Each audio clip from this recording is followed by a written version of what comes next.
विश्व समृद्धि यजुर्वेद यज्ञ द्वितीय दिन में वैद्य सम्मेलन और साधारण सभा अनुष्ठित। बौद्ध ब्लॉक डम्बरुगढ़ में गत 2 तारिख में विश्व समृद्धि यजुर्वेद महायज्ञ अनुष्ठित होईछि।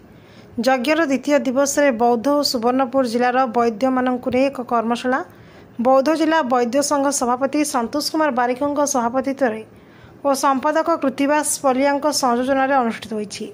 सर्वप्रथम निज निजर परिचय प्रदान सहित पेशा और निशा उपरे उपस्थापन करथिले। बैठक में सुवर्णपुर जिला आयुर्वेदिक संघ और बौद्ध जिला वैद्य संघर सदस्य माने विभिन्न आलोचन वैद्य अम्बरीश पंडा, प्रफुल्ल साहू, सुशांत कुमार प्रधान, बनमाली मेहर, गदाधर बादी अंशग्रहण करथिले। डिसेम्बर 2 रविवार मनमुंडा उभय जिलार पूर्णांग बैठक आयोजन।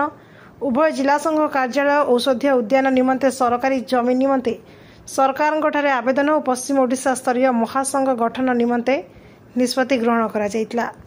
एक कार्यक्रम में मां माहेश्वरी सेनार सदस्य उपस्थित थे। शेष हरभंगा ब्लॉक संपादक निर्गुण महाकुड़ धन्यवाद अर्पण करथिले।